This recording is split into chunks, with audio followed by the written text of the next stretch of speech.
إن الحمد لله نحمده ونستعينه ونستغفره ونعوذ بالله من شرور أنفسنا ومن سيئات أعمالنا من يهده الله فلا مضل له ومن يضلل فلا هادي له وأشهد أن لا إله إلا الله وحده لا شريك له وأشهد أن محمدا عبده ورسوله أما بعد أعوذ بالله من الشيطان الرجيم بسم الله الرحمن الرحيم لقد أرسلنا رسلنا بالبينات وأنزلنا معهم الكتاب والميزان ليقوم الناس الحمد لله আল্লাহ তাআলার ইচ্ছায় আমরা নিজেদের ইমানের উন্নতির জন্য আমরা আজকে আবার নিজেদের পরস্পর আলোচনার জন্য আমরা একত্র হয়েছি। আল্লাহ তাআলা এ থেকে আমাদেরকে উপকৃত হওয়ার তৌফিক দান করেন। আমরা আজকে যে বিষয়টা নিয়ে আলোচনা করতে যাচ্ছি সেটা হলো যে আমাদের আলোচনার বিষয় ছিল কিতাব ও আলিম থেকে ইলম অর্জন করুন, আর দ্বিতীয় অংশ ওয়াহিকে আঁকড়ে রাখুন। কিতাব ও আলিম থেকে ওয়াহির ইলম অর্জন করুন, এবং দ্বিতীয় আমাদের আরেকটা কাজ হলো ওয়াহিকে আঁকড়ে রাখুন। এই দুইটা আমাদের কাজ, এই দুইটা কাজ, এটাই আমাদের কর্তব্য। আমাদের দুনিয়ার সফলতা ব্যর্থতা এটা আমাদের নির্ভর করে এটার উপরে যে আমরা সিরাতে মুস্তাকিমের উপর টিকে থাকতে পারছি কিনা। আর আমাদের সিরাতে মুস্তাকিমের উপর টিকে থাকাটা আমাদের নির্ভর করে এই জিনিসটার উপরে, ওয়াহির ইলম অর্জন করা এবং ওয়াহিকে আঁকড়ে রাখা। আঁকড়ে রাখা মানে যে ইলম আমি অর্জন করেছি, ওয়াহির ইলম, সেই ইলমকে শক্তভাবে ধারণ করে তার আলোয় জীবনটা পার করা। এই ছাড়া আমাদের দুনিয়াতে আর কোনো কাজ নেই। এই ছাড়া আমাদের সফলতার অন্য কোনো মাপকাঠি নেই। একজন মুমিন সে দুনিয়াতে আল্লাহ তাআলার নির্দেশ মতো চলে দুনিয়ার জীবনটা পার করবে, এখানেই তার সফলতা, এটাই তার কাজ। এর বাইরে অন্য কিছু আমাদের নেই। দুনিয়াতে প্রয়োজন আছে অন্য বিভিন্ন, কিন্তু সেই প্রয়োজনগুলো কিভাবে মেটাবে সেগুলোও একজন মুমিন ওয়াহির আলোয় চিনে নেবে। যে যেমন খুব কমন একটা জিনিস, উপার্জন একটা প্রয়োজন, এটাও কিভাবে করবে করবে না, এখানে আল্লাহ তাআলার বিধিনিষেধ কি, সীমা কি, এগুলোও একজন মুমিন ওয়াহির আলোয় দেখে নেবে।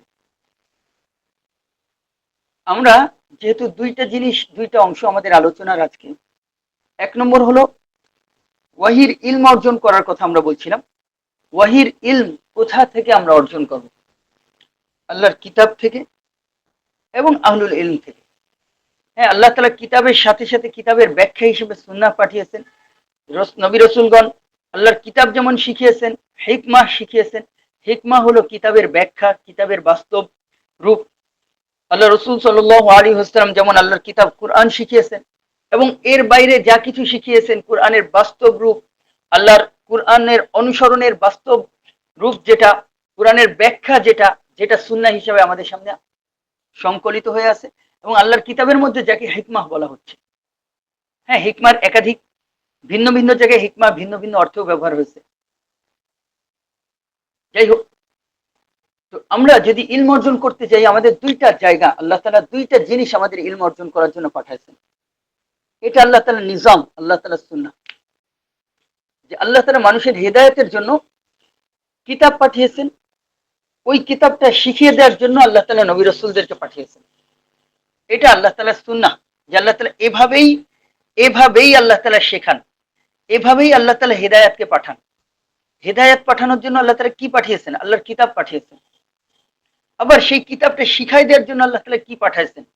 আল্লাহ তাআলা মানুষ পাঠাইছেন, যারা ছিলেন নবী রাসূলগণ, এবং নবী রাসূলগণের অবর্তমানে পরবর্তীতে নবী রাসূলদের রেখে যাওয়া ইলমের, সেই যেমন আমাদের শেষ নবী, আমাদের নবী রাসূলুল্লাহ সাল্লাল্লাহু আলাইহি ওয়াসাল্লামের ইলমের ধারক যারা, যাদের কাছে ইলম আছে, তাদেরও কাজ সেই ইলম শিখায় দেয়া।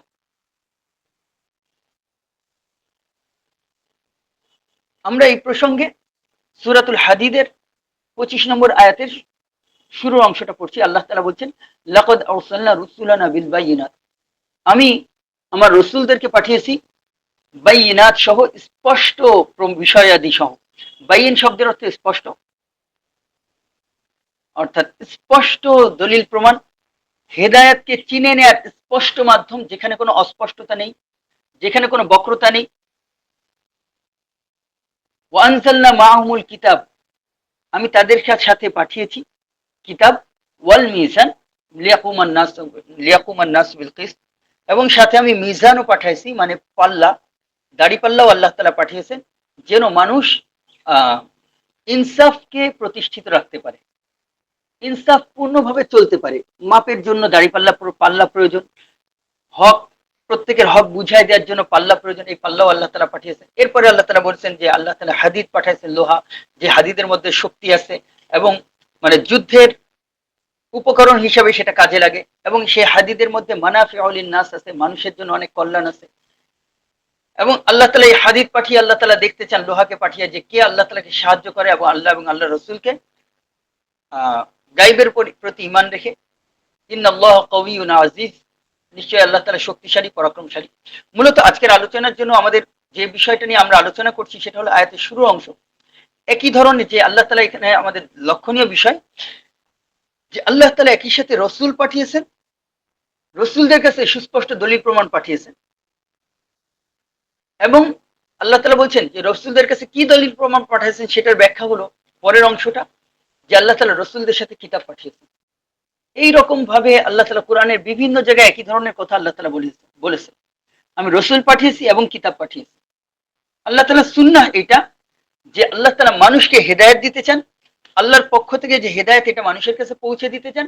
আল্লাহ তাআলা কিতাব পাঠিয়েছেন, যেই কিতাব পড়া হবে, পাঠ করা হবে, সেটা মানুষের অন্তরে এবং কাগজের পাতায় সংরক্ষিত থাকবে, এবং সেই কিতাব কেউ শিখিয়ে দেবে। শেখানোর জন্য আল্লাহ তাআলা মূলত রাসূলুল্লাহ সাল্লাল্লাহু আলাইহি, আমাদের জন্য রাসূলুল্লাহ সাল্লাল্লাহু আলাইহি ওয়াসাল্লাম, মুহাম্মদ সাল্লাল্লাহু আলাইহি ওয়াসাল্লামকে পাঠিয়েছেন, এবং পরবর্তীতে তার ইলমের ওয়ারিস যারা, তাদেরকেও দায়িত্ব দিয়েছেন এই কিতাব মানুষকে শিখিয়ে দেওয়া। আমরা প্রথমত এই কিতাব থেকে, আল্লাহ তাআলার পাঠানো ওয়াহি, এই ওয়াহি থেকে হেদায়েত আমরা কিভাবে অর্জন করব। আল্লাহ তাআলা কিতাব পাঠিয়েছেন, কিতাবের হক আমাদের উপর দিয়ে দিয়েছেন, যে আমরা যেন এই কিতাব নিয়ে গভীরভাবে অনুধাবন করার চেষ্টা করি, গভীরভাবে এ নিয়ে চিন্তা করি। কিতাব আল্লাহ পাঠিয়েছেন, এটার কাছে যেতে হবে, পড়তে হবে, এটা নিয়ে চিন্তা করতে হবে, বোঝার চেষ্টা করতে হবে, এটা আমার উপর কিতাবের হক। যেমন সূরা সদ এর 29 নম্বর আয়াতে আল্লাহ তাআলা বলছেন, কিতাবুন আনজালনাহু ইলাইকা মুবারাকুন লিয়াদাব্বারু আয়াতিহি ওয়া লিয়াতাযাক্কারা উলুল আলবাব। এটা এমন একটি কিতাব যা আমি আপনার উপর প্রতি অবতীর্ণ করেছি, যা বরকতপূর্ণ, যেন তারা এর আয়াতগুলো নিয়ে গভীরভাবে অনুধাবন করার চেষ্টা করে, গভীরভাবে চিন্তা করে, এবং যেন জ্ঞানীরা শিক্ষা গ্রহণ করে। অর্থাৎ যারা শিক্ষা গ্রহণ করবে তারা জ্ঞানী, যারা শিক্ষা গ্রহণ করতে পারবে না তারা জ্ঞানী না। কিতাবের আমার প্রতি যে হক, সেই হক আল্লাহর পাঠানো কিতাবের সেই একটা গুরুত্বপূর্ণ হক হলো যেন আমি তা পাঠ করি, তা বোঝার চেষ্টা করি, এবং তা নিয়ে আমি চিন্তা করি। আল্লাহ তাআলা চিন্তা করার জন্য কিতাবকে পাঠিয়েছেন। সূরাতুল ফুরকানের মধ্যে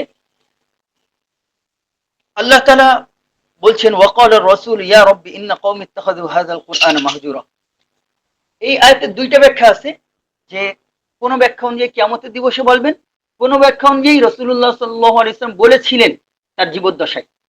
যাক, যে ব্যাখ্যায় আমরা ধরি না কেন, রাসূল সাল্লাল্লাহু আলাইহি ওয়াসাল্লাম কিয়ামতের দিবসে বলবেন, হে আমার রব, আমার কওম বা আমার উম্মত এই কিতাবকে পরিত্যাগ করেছিল। এই কিতাবকে পরিত্যাগ করা এটা এমন একটা অপরাধ, যে অপরাধের জন্য আল্লাহ রাসূল সাল্লাল্লাহু আলাইহি ওয়াসাল্লাম স্বয়ং আল্লাহ তাআলার কাছে বিচার দেবেন। আর আল্লাহর কিতাবকে পরিত্যাগ করার বিভিন্ন পর্যায় থেকে, বিভিন্ন মাত্রা থাকে। একটা পর্যায়ে, চূড়ান্ত পর্যায়ে তো তার উপর ঈমান না আনা, সেটাকে আল্লাহর কিতাব হিসেবে না মানা, সেটাকে কোনোভাবে গ্রহণ না করা, প্রত্যাখ্যান করা, কুফরি করা, আল্লাহর কিতাবকে অস্বীকার করা, সেটা তো একটা চূড়ান্ত পর্যায়ে পরিত্যাগ করা। পরিত্যাগ করার বিভিন্ন মাত্রা আছে, বিভিন্ন ভাবে আল্লাহর কিতাবকে পরিত্যাগ করা হয়, যেটা ইবনে কাসির রাহিমাহুল্লাহ তার তাফসির ইবনে কাসিরের মধ্যে একসাথে করেছেন, যে কোরআনে বিভিন্ন জায়গা থেকে আল্লাহ তাআলা কিতাবের প্রতি কি কি হক দিয়েছেন, যে হকগুলো আদায় না করলে আল্লাহর কিতাবকে পরিত্যাগ করা হয়। তার মধ্যে একটা হলো আল্লাহ তাআলা কিতাব নিয়ে চিন্তা না করা। পাঠ না করা এবং তা নিয়ে চিন্তা না করা। তাহলে আল্লাহ তাআলা যে কিতাব পাঠিয়েছেন আমাদের উপর এই কিতাবের প্রতি একটা গুরুত্বপূর্ণ দায়িত্ব হলো এই কিতাব পড়তে হবে, এটা নিয়ে ভাবতে হবে, বোঝার চেষ্টা করতে হবে গভীরভাবে। দ্বিতীয়ত আল্লাহ তাআলা এই কিতাবকে শিখিয়ে দেওয়ার জন্য আল্লাহ তাআলা নবী রাসূলদেরকে পাঠিয়েছেন। নবী রাসূলগণ তাদের উপর কিতাব নাজিল করেছেন, তাদেরকে দায়িত্ব দিয়েছেন কিতাবটা তোমরা শিখিয়ে দাও। যেমন রাসূলুল্লাহ সাল্লাল্লাহু আলাইহি ওয়াসাল্লামের সম্পর্কে আল্লাহ তাআলা বলছেন কোরআনে একাধিক বিভিন্ন জায়গায় এই আলোচনাটা আছে। আমরা সূরাতুল বাকারার 151 নম্বর আয়াত পড়ছি। আল্লাহ তাআলা বলছেন আউযু বিল্লাহি মিনাশ শাইতানির রাজিম কামা আরসালনা ফীকুম রাসূলাম মিনকুম ইয়াতলু আলাইকুম আয়াতিনা ওয়া ইউযাক্কিকুম ওয়া ইউআল্লিমুকুমুল কিতাবা ওয়াল হিকমা।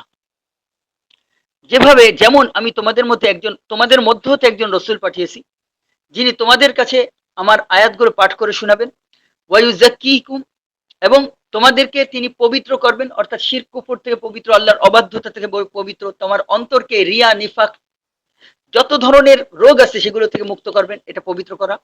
ওয়া ইউআল্লিমুকুমুল কিতাব ওয়াল হিকমা এবং তিনি তোমাদেরকে কিতাব শিখাবেন এবং হিকমা শিখাবেন। আল্লাহর কিতাব আল্লাহ রাসূল সাল্লাল্লাহু আলাইহি ওয়াসাল্লাম শিখিয়ে দেবেন, আল্লাহ তাআলা এই দায়িত্ব দিয়ে দিয়েছেন। পৌঁছে দিতে বলেছেন। পৌঁছে দেয়া মানে শুধু একটা কপির মধ্যে লিখে পৌঁছে দেয়া, আল্লাহ রাসূল সাল্লাল্লাহু আলাইহি ওয়াসাল্লামকে এই দায়িত্ব দেননি, শিখিয়ে দিতে এবং সাথে হিকমা কিতাবের সঠিক ব্যাখ্যা, সঠিক বুঝ, যেটা আল্লাহ রাসূল সাল্লাল্লাহু আলাইহি ওয়াসাল্লাম সুন্নাহ হিসাবে আমাদেরকে শিখিয়ে দিয়েছেন। আল্লাহ কিতাবে সালাত আদায় করতে বলেছেন, আল্লাহ রাসূল সাল্লাল্লাহু আলাইহি ওয়াসাল্লাম কিভাবে সালাত আদায় করতে হয়, সালাতের যাবতীয় বিধান আমাদেরকে শিখাই দিয়েছেন।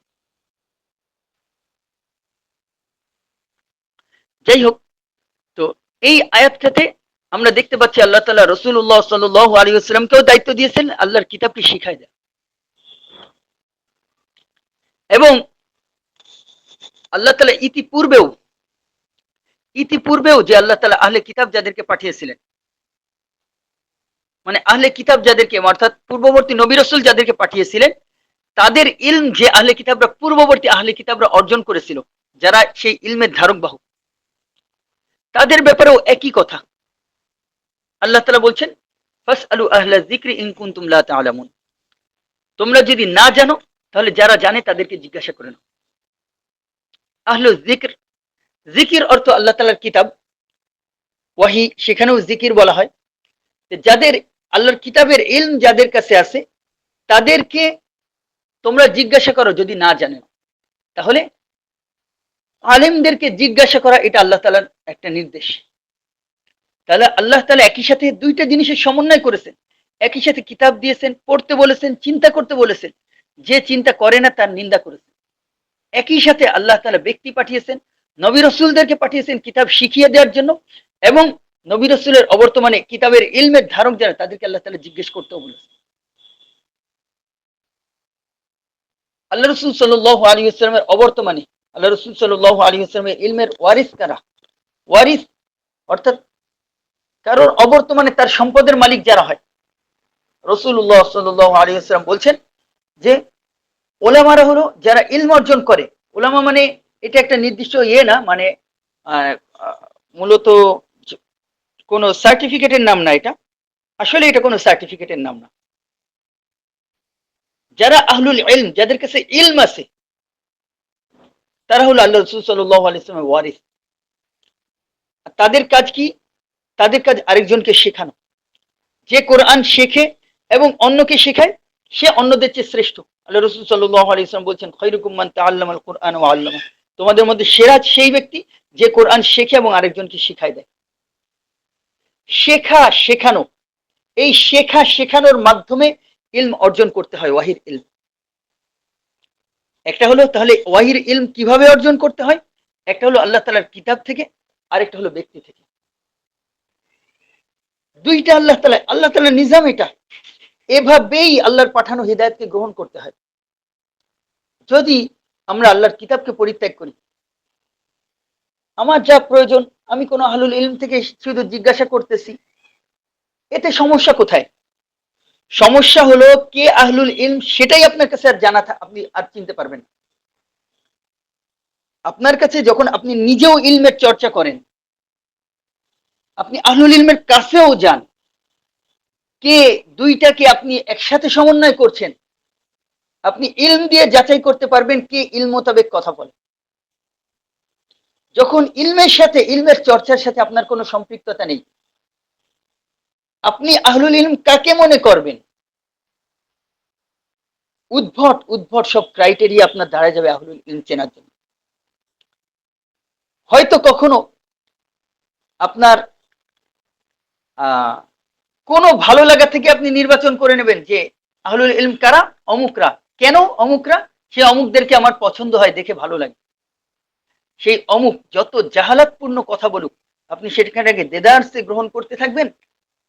আর কোন আহলে হক আলেম যিনি আল্লাহর কিতাব মোতাবেক কথা বলেন, সুন্নাহ মোতাবেক কথা বলেন, ওয়াহির আলোকে আপনাকে নির্দেশনা দিচ্ছেন, আপনার ধারণা হবে যে সেই লোকটা হক আলেম না, কারণ তাকে আপনার ভালো লাগছে না। আপনি তার কথাকে, সে আপনার কাছে ইলম পৌঁছে দিচ্ছে, আপনি তাকে প্রত্যাখ্যান করবেন। যদি ইলমের সাথে আপনার সম্পৃক্ততা না থাকে, ইলম অর্জনের প্রচেষ্টা যদি না থাকে, আপনি আলুল ইলমদের মধ্যেও পার্থক্য করতে পারবেন। আপনার পড়তে হবে, আপনার আল্লাহর কিতাবের কাছে যেতে হবে, রাসূলুল্লাহ সাল্লাল্লাহু আলাইহি ওয়াসাল্লামের সুন্নাহর কাছে যেতে হবে। যদি সেই কিতাবের পড়ার অভ্যাস, সেখান থেকে মূল উৎস থেকে শেখার অভ্যাস যদি আপনি না করেন, আপনি আল্লাহর কিতাবের হক আদায় করছেন না। এবং এর মাধ্যমে আপনি কে আহলুল ইলম, কে আল্লাহর কিতাবের ইলমগুলো আমানতের সাথে পৌঁছে দিচ্ছে, আর কে যা খুশি তাই বলতেছে, দুইটা আপনি গুলায় ফেলবেন, কখনো আপনি আলাদা করতে পারবেন না। কার কথা বেশি, অর্থাৎ জাদুকরি ভাষায় কে কত সুন্দরভাবে প্রেজেন্ট করতে পারে, এইটা হয়ে যাবে আপনার মাপকাঠি, আমার মাপকাঠি। যে যত সুন্দরভাবে প্রেজেন্ট করতে পারে, আমি তার ফ্যান হয়ে যাব। সে আমার সাথে যা উপস্থাপন করুক, যত বড় ভ্রষ্টতার দাওয়াত আমাকে দিক, আমি সেই দাওয়াতকে গ্রহণ করতে থাকবো। অত্যন্ত ভয়াবহ একটা ব্যাপার। আল্লাহ তাআলা আমাদেরকে রক্ষা করুন। আর যদি আলিমের কাছে আল্লাহ তাআলা জিজ্ঞাসা করতে বলেছেন, কিতাব শেখানোর যে প্রক্রিয়া ধারা আল্লাহ তাআলা দিয়েছেন, সেই আহলুল ইলমের কাছে যাওয়ার অভ্যাস যদি আমাদের না থাকে, এইটা যদি আমি এড়াই যাই, যেটা আমার জানা নেই সেটা জানার জন্য আহলুল ইলমের কাছে যে ইলম, আবার বলছি আহলুল ইলম মানে কোনো ডিগ্রি না, কোনো সার্টিফিকেট না, যে ইলম অর্জন করেছে, যে ইলম অর্জন করেছে, যত সার্টিফিকেট থাকুক, ইলম অর্জন করে না, ইলম অনুযায়ী কথা বলে না, ইলমের অনুসরণ করে না, সে আহলুল ইলমের কাতারে না। সার্টিফিকেট ছাড়াও কেউ ইলম অর্জন করেছে, যতটুকু ইলম অর্জন করেছে, সে আহলুল ইলমের মধ্যে যতটুকু করেছে তার। যদি আহলুল ইলমকে জিজ্ঞাসা করার অভ্যাস আমার না থাকে, এর মাধ্যমে কি ঘটবে? আল্লাহর কিতাবকে ইচ্ছা মতো ব্যাখ্যা করা হবে এবং দিনকে বিকৃত করা হবে। দিনকে বিকৃত করার মাধ্যমে প্রবৃত্তির অনুসরণ করা হবে। আল্লাহর কিতাবকে সামনে রেখে আল্লাহর কিতাবের যা বলা হয়নি তাই করা হবে। হয়তো কোনো একটা আয়াত আমার সামনে আছে, আল্লাহর কিতাবেই হয়তো এর ব্যাখ্যা দেওয়া আছে, আমি যদি ইলম অর্জন করতাম, আমি নিজেই জানতে পারতাম যে আল্লাহর কিতাবে এটার ব্যাখ্যা দেওয়া আছে, এখানে কি বলা হচ্ছে। আমি নিজে ইলম অর্জন, আমি যথেষ্ট পর্যাপ্ত ইলম রাখি না, যার কাছে ইলম আছে তাকে জিজ্ঞাসা করতে আমার লজ্জাবোধ করছি, অহংকার করছি, অথবা তার কাছে যেতে আমি অর্থাৎ ত্রুটি করছি, অলসতা করছি, অবহেলা করতেছি, আমি সেটার ইলম অর্জন করতে পারবো না। আমি হয়তো এমন কিছু বলে বসবো যেটা আল্লাহ তাআলা এখানে আমাকে সেই নির্দেশ দেননি, এমন কিছু বুঝবো যেটা আল্লাহ তাআলা আমাকে বোঝাননি। তাহলে একই সাথে আহলুল ইলমের কাছে যাওয়া, আহলুল ইলম থেকে ইলম অর্জনের চেষ্টা করা, হ্যাঁ সবার সুযোগ সমান না, যার যেভাবে সুযোগ আছে, এবং একই সাথে আল্লাহর কিতাবের সাথে সম্পর্ক রাখা, আল্লাহর কিতাব দিয়ে আহলুল ইলমকে চেনা, আহলুল ইলমকে দিয়ে আল্লাহ তাআলার কিতাবকে বোঝা, একটা আরেকটার পরিপূরক। ইলম অর্জনের জন্য, ওয়াহির হিদায়াতকে গ্রহণ করার জন্য এই দুইটা আপনার থাকতেই হবে। কিতাবের সাথে, ইলমের সাথে সরাসরি আর আপনার কোনো সম্পৃক্ততা নেই। কে ইলম অনুযায়ী কথা বলে সেটা আপনি চেনবেনই না। আপনার কাছে সমাজে যেটা ট্রেন্ড, সেই ট্রেন্ডে যে কথা বলে তাকে আহলুল ইলম মনে হবে। কখনো যায় কথায় যে বেশি পটু, তাকে আহলুল ইলম মনে হবে। কখনো যার ফলোয়ার বেশি, যে বেশি মানুষকে মাতাতে পারে, তাকে আহলুল ইলম মনে হবে। কখনো কোনো সার্টিফিকেটকে আহলুল ইলম মনে হবে। প্রত্যেকটাই ভ্রষ্টতা। এইগুলোকে যখন আমার মাপকাঠি হয়ে যাবে, প্রকৃত আহলুল ইলম যে আল্লাহর কিতাব অনুযায়ী আমাকে সতর্ক করতেছে, সাবধান করতেছে, তার কথাকে আমি প্রত্যাখ্যান করতে থাকি। ইবনে তাইমিয়া রাহিমাহুল্লাহ অত্যন্ত সুন্দর বলেছিলেন, আহলুল রফউল মালাম আনিল আইম্মাতিল আলাম কিতাবে অত্যন্ত সুন্দর একটা কথা আছে। ইবনু তাইমিয়া রাহিমাহুল্লাহর একটা সুন্দর একটা উক্তি আছে, বিহিম নাতাকাল কিতাবু ওয়া বিহি কামু, বিহিম নাতাকাল কিতাবু ওয়া বিহি নাতাকু, বিহিম কামাল কিতাবু ওয়া বিহি কামু। আহলুল ইলমরা অর্থাৎ আহলুল ইলমের দ্বারাই আল্লাহর কিতাব কথা বলেছে এবং আহলুল ইলমগণ আল্লাহর কিতাবের মাধ্যমে কথা বলেছে। আহলুল ইলমগণের দ্বারাই আল্লাহর কিতাব প্রতিষ্ঠিত থেকেছে। আহলুল ইলমগণ আল্লাহর কিতাবের মাধ্যমে প্রতিষ্ঠিত থেকেছে। একজন আরেকটার পরিপূরক। ইলম অর্জন করতে গেলে ইলম টেক্সট, যেই টেক্সট আল্লাহ তাআলা পাঠাতেন, আল্লাহ রাসূল সাল্লাল্লাহু আলাইহি ওয়াসাল্লাম যা বলেছেন সেটাকে সামনে রাখতে হবে। তা না হলে ইলমের অনুসরণের নামে ইচ্ছামতো আলেম বেছে নেওয়া এবং ইচ্ছামতো দিনের অনুসরণ, আমার যেমন দিন আমার পছন্দ তেমন দিনের ওই ধারার একজন আলেমকে বেছে নিলে ইচ্ছামতো দিন পালন করলে আমার হয়ে গেল। হ্যাঁ, আমি প্রবৃত্তির অনুসরণ করছি কিন্তু আমি মনে করছি আমি তো ইলমের অনুসরণ করছি। আর আহলুল ইলমের কাছে জিজ্ঞাসা না করলে আমার অজ্ঞতার কারণে আমি আল্লাহর কিতাবকে বুঝতে ব্যর্থ হব, আল্লাহর কিতাবের ইলম থেকে মাহরুম হব। আল্লাহ তাআলা আমাদেরকে দুয়ের মধ্যে সমন্বয় করার তৌফিক দান করেন। তাহলে আমাদের প্রথম অংশ যেটা ছিল আজকের আলোচনার বিষয়, যে আল্লাহর কিতাব এবং আলিম থেকে ইলম অর্জন করুন। আচ্ছা, দ্বিতীয় অংশ হলো আমাদের ছিল ওয়াহিকে আঁকড়ে রাখুন। যদি আজকে সংক্ষেপে এটা বলে শেষ করতেছি, ওয়াহিকে আঁকড়ে রাখার মাধ্যমেই সিরাতে মুস্তাকিমের উপর অবিচল থাকবে। আল্লাহ তাআলা যেমন সূরা আলে ইমরানের 101 নম্বর আয়াতের শেষে আল্লাহ তাআলা বলতেছেন, ওয়ামান ইয়াতাসিম বিল্লাহি ফাকাদ হুদিয়া ইলা সিরাতিন মুস্তাকিম, যে আল্লাহকে আঁকড়ে রাখবে, শক্তভাবে ধারণ করবে, সেই সিরাতে মুস্তাকিমের হেদায়েত পেয়ে গেল। আর আল্লাহ তাআলাকে শক্তভাবে ধারণ করার ব্যাখ্যা কি? আর এরপরেই আল্লাহ তাআলা দিয়ে দিচ্ছেন আল্লাহ তাআলার রশিকে আঁকড়ে রাখা, অর্থাৎ আল্লাহ তাআলার ওয়াহিকে আঁকড়ে রাখা। সিরাতে মুস্তাকিমের উপর টিকে থাকতে হলে আল্লাহ তাআলার ওয়াহিকে আঁকড়ে রাখতে হবে। এর মাধ্যমেই সিরাতে মুস্তাকিমের উপর টিকে থাকা যায়, অন্য কোনো মাধ্যমে সিরাতে মুস্তাকিমের উপর টিকে থাকা যায় না। যদি সরল পথ কি, সিরাতে মুস্তাকিম কোনটাকে বলে? অন্য কোনো অমুক দলটা আমার অত্যন্ত পছন্দ, যদি ওয়াহিকে আঁকড়ে না রাখি, ওই দলকে আঁকড়ে রেখে আমি সিরাতে মুস্তাকিমের উপর টিকে থাকার চেষ্টা করব। যখন ওই দলের কোনো ভ্রান্তি কোন আহলুল ইলম আমার সামনে তুলে ধরতে যাবে, তখন তাকে আমি শত্রু মনে করব। ইলমের বিরুদ্ধে আল্লাহর ওয়াহির ইলমের বিপক্ষে আমার অবস্থান হয়ে যাবে। আল্লাহ তাআলা আমাকে এ থেকে রক্ষা করেন। আর সিরাতে মুস্তাকিমের উপর টিকে থাকাতেই একজন মুমিনের দুনিয়ার সফলতা, আখিরাতের সফলতা। দুনিয়াতে এর চেয়ে বড় অন্য কোনো কাজ নেই। আমার দুনিয়াতে বেঁচে থাকা কিসের জন্য? সিরাতে মুস্তাকিমের উপর টিকে থাকার জন্য। আল্লাহ তাআলার দাসত্ব কিভাবে করতে হয়? হ্যাঁ, আল্লাহ তাআলা আমাকে সৃষ্টি করেছেন আল্লাহ তাআলার দাসত্ব করার জন্য। আল্লাহ তাআলার দাসত্ব কি? আল্লাহ যেই হিদায়াত পাঠাইছেন সেই হিদায়াত মোতাবেক সিরাতে মুস্তাকিমের উপর টিকে থাকা, এটাই আল্লাহর দাসত্ব। যেভাবে আল্লাহ তাআলা ইবাদত করতে বলেছেন, যেভাবে আল্লাহ তাআলা চলতে বলেছেন, ওটাই সিরাতে মুস্তাকিম, ওইটাই আল্লাহ তাআলার দাসত্ব। এর চেয়ে বড় সফলতা অন্য কিছু নেই, এর চেয়ে ভিন্ন কিছু আমার জীবনের মাকসাদও হতে পারে না। আল্লাহ তাআলা আমাদেরকে বোঝার তৌফিক দান করেন, আল্লাহ তাআলা আমাদেরকে আমল করার তৌফিক দান করেন। সাল্লাল্লাহু তাআলা আলাইহি ওয়া সাল্লাম।